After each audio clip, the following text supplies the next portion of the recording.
Hi, my name is Chris Sharry, and I'm a Social Security disability attorney in Worcester, Massachusetts. I wanted to take a few minutes and talk about some of the mistakes that we see when claimants are filing their initial application for Social Security disability benefits. So why would you want to be aware of these mistakes? Well, sometimes it takes 6 months or even longer for Social Security to process your initial application. So you certainly don't want to cause any further delay with your claim.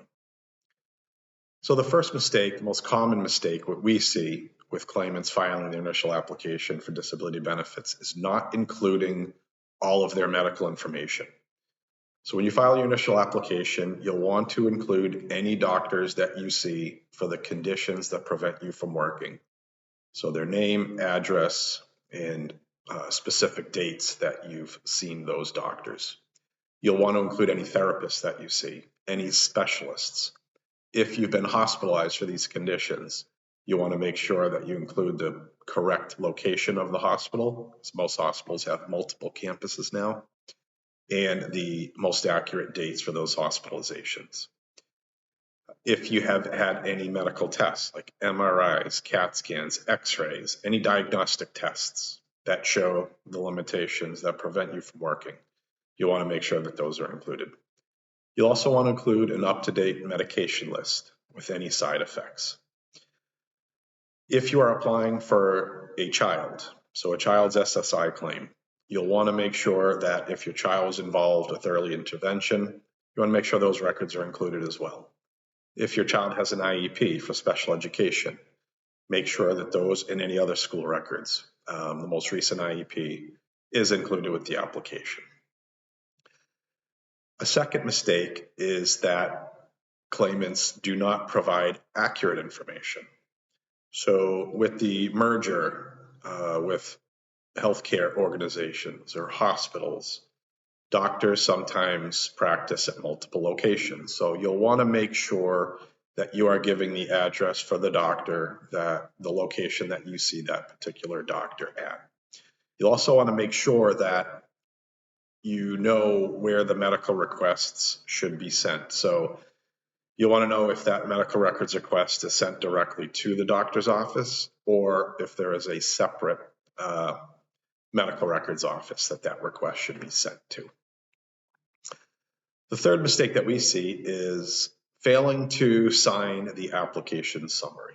So if you are filing for SSDI benefits separate from SSI, and if you do that online, Social Security will then send you a printout, a summary of the application.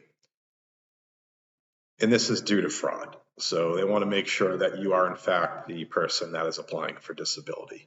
So what you're going to need to do is sign that printed summary that was mailed to you and return that to Social Security. They will not process the claim. They will hold your file until that is returned. So make sure that when you get that initial packet from Social Security, that application summary is signed and returned directly to Social Security. Another mistake that we see is failing to respond for requested information. So Social Security may request additional work history or wage information. They may request copies of pay stubs, copies of W-2s or tax returns. So you want to make sure that you are getting the correct information. If they're looking for specific time periods, you want to make sure that that is included. Again, that may cause a significant delay or that your case is held up until they receive that information. Once your case is sent for a medical review to the separate office called Disability Determination Services, or DDS, DDS will send you what's called a function report. And this is a report that you must complete. This is where you can detail and list all of the limitations that you have. It will ask about your activities of daily living, basically what you do day to day. So what you want to do is make sure that if there are any of these tasks that you are still able to do, you make sure that you include any limitations that you still have. If you do have those limitations with these tasks, make sure that that is as detailed as possible. Again, these are just just a few of the mistakes that could cause a delay in processing your claim. So you want to make sure that you are up to date with any requested information, make sure it's complete and it's accurate. I hope you found this post helpful, and if you have any questions with your application or appeal, feel free to give our office a call.